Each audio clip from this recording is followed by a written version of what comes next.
بسم اللہ والصلاة والسلام علی رسول اللہ صلی اللہ علیہ وسلم۔ وضو کرنا یہ نماز کے لیے ضروری ہے اور شرط ہے۔ ایک حدیث میں حضور نبی کریم خاتم النبیین صلی اللہ علیہ وآلہ وسلم نے فرمایا مفتاح الصلاۃ الطہور، کہ نماز کی کنجی، نماز کی شرط و طہارت ہے، وضو ہے۔ اس لیے جب تک آپ کا وضو نہیں ہوگا آپ اللہ تعالیٰ کی اس اہم عبادت کو، اس اہم رکن کو آپ ادا نہیں کر سکتے۔ بعض فقہا کے نزدیک جو آدمی بغیر وضو کے قصداً، ارادتاً، جان بوجھ کر وہ نماز میں شامل ہوتا ہے، کھڑا ہوتا ہے، نماز پڑھتا ہے، فرمایا کہ وہ آدمی کفر کرتا ہے، وہ اللہ تعالیٰ کی اس آیت مبارکہ کا انکار کر رہا ہے کہ جس میں اللہ تعالیٰ نے واضح طور پر فرمایا کہ جب تم اے ایمان والو نماز کے لیے کھڑے ہو تو پھر کیا کرو۔ فرمایا کہ یا ایھا الذین آمنوا اذا قمتم الی الصلاۃ فاغسلوا وجوہکم وایدیکم الی المرافق وامسحوا برؤوسکم وارجلکم الی الکعبین، کہ اے ایمان والو جب تم نماز کے لیے اٹھو تو سب سے پہلے اپنے منہ اور کونیوں تک ہاتھ دھو لو اور اپنے سروں پر مسح کر لو اور ٹخنوں تک پاؤں دھو لو۔ اس آیت مبارکہ کے اندر وضو کے فرائض کا ذکر ہے کہ جب تم نماز کے لیے کھڑے ہو تو سب سے پہلے آپ وضو کرو، پھر نماز پڑھو، اور جس چیز کا حکم اللہ تعالیٰ کلام پاک میں دیں اور امر ہو تو امر ہمیشہ وجوب کو چاہتا ہے۔ اس میں اللہ تعالیٰ حکم دے رہے ہیں، جس طرح فرمایا کہ اقیموا الصلاۃ، نماز پڑھو، اس میں امر ہے، حکم ہے۔ اب اگر کوئی آدمی نماز نہیں پڑھے گا وہ اللہ تعالیٰ کے اس امر کی، اس حکم کی نافرمانی کرتے ہوئے گناہ کبیرہ کا مرتکب ہوگا۔ اسی طرح جب اللہ تعالیٰ نے حکم دیا کہ اے ایمان والو جب تم نماز پڑھو، ایک جگہ فرمایا اقیموا الصلاۃ، نماز پڑھو، پھر فرمایا یا ایھا الذین آمنوا اذا قمتم الی الصلاۃ، اے ایمان والو جب تم نماز کے لیے کھڑے ہو تو سب سے پہلے وضو کر لو۔ تو اب آدمی اگر یہ امر نہیں کرے گا، اس امر پر عمل نہیں کرے گا، وہ اللہ تعالیٰ کا وہ اس امر کی نہ کرنے کی وجہ سے نافرمان بنے گا، گناہ کرے گا، کبیرہ گناہ کا ارتکاب کرے گا۔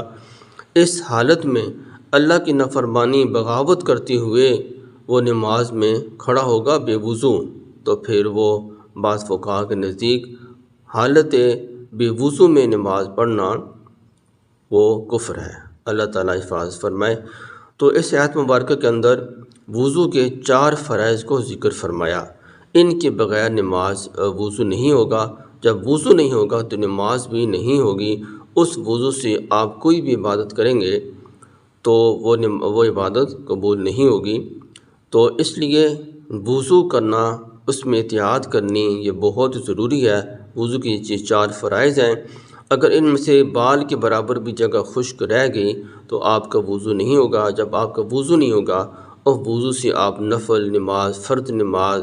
تہجد نماز، واجب نماز، تو کوئی بھی نماز پڑھیں گے وہ آپ کی قبول نہیں ہوگی۔ اس لیے اس چیز کا بہت زیادہ خیال رکھنا ہے کہ وضو کے فرائض میں سے کوئی جگہ خشک نہ رہے۔ تو سب سے پہلا فرض وضو کا پیشانی کے بالوں سے تھوڑی کے نیچے تک اور ایک کان سے دوسرے کی کان کی لو تک، یہ منہ کی چوڑائی ہے، یعنی کہ پیشانی کے بال جہاں سے شروع ہوتے ہیں وہاں سے لے کر تھوڑی کے نیچے تک، ایک کان کی لو سے لے کر دوسری کان کی لو تک، یہ سارا یہ حدود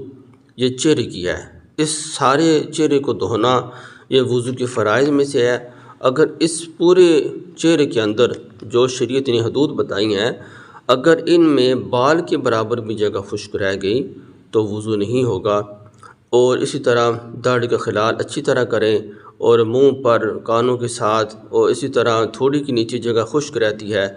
اور بعض اوقات پیشانی پر جگہ خشک رہ جاتی ہے، تو جب بھی وضو کریں تو ان تمام چیزوں کا لحاظ رکھتے ہوئے وضو کریں کہ کوئی جگہ خشک نہ رہے۔ وضو کا دوسرا فرض دونوں ہاتھوں کو کونیوں سمیت دھونا، یعنی کہ کونیوں سمیت، یہاں تک کونی سمیت، کونی بھی شامل ہو تو دونوں ہاتھوں کو کونیوں سمیت دھونا یہ وضو کا دوسرا فرض ہے۔ بعض اوقات کونی کے نیچے سردیوں میں عموماً جگہ خشک رہ جاتی ہے، اس لیے مل کے ان اعضاء کو دھونا کہ کوئی جگہ بال کے برابر بھی جگہ خشک نہ رہے، اگر خشک رہ گئی تو وضو نہیں ہوگا۔ اور چوتھا فرض ہے چوتھائی سر کا مسح کرنا، اور یہ ہر آدمی کا اپنا ایک جو ہاتھ ہے وہ اپنے سر کے اوپر رکھ دے تو اس کا چوتھائی سر کا مسح ہو جاتا ہے، اور اس میں پورے سر کا مسح کرنا وہ سنت ہے، چوتھائی سر کا مسح کرنا یہ فرض ہے، اور ہر آدمی کا اپنا ایک ہاتھ وہ اس کے اپنے سر کا چوتھا حصہ بنتا ہے، تو اپنے ہاتھ کو ایک ہاتھ کو دائیں ہاتھ کو سر کے اوپر ایسے رکھ دیں تو آپ کا مسح ہو جائے گا، تیسرا فرض پورا ہو جائے گا۔ اور چوتھا فرض ہے دونوں پاؤں کو ٹخنوں سمیت دھونا، یہ چوتھا فرض ہے۔ عموماً ٹخنوں کے پیچھے یا جو ہوتی ہے ایڑی ہوتی ہے وہاں پر جگہ خشک رہ جاتی ہے، تو جب بھی آپ پاؤں دھوئیں تو انگلیوں کا خلال اچھی طرح کریں، انگلیوں کے اندر پانی جائے، اور اسی طرح ٹخنوں کے پیچھے ایڑی خشک ہو رہ جاتی ہے، یہ تمام چیزوں کا دھیان کر کے اچھی طرح مل مل کے ان اعضاء کو دھوئیں تاکہ یہ وضو کی 4 فرض پورے ہو جائیں، اور ان میں کوئی جگہ بال کے برابر بھی خشک نہ رہے، اور آپ کا وضو کامل اور مکمل ہو جائے۔ اس وضو سے آپ جو بھی نماز پڑھیں گے، جو بھی عبادت کریں گے، اللہ تعالیٰ آپ کی اس عبادت کو قبول فرمائیں گے۔ دعا کہ اللہ تعالیٰ مجھے بھی اور آپ کو بھی سمجھ اور عمل کی توفیق عطا فرمائے۔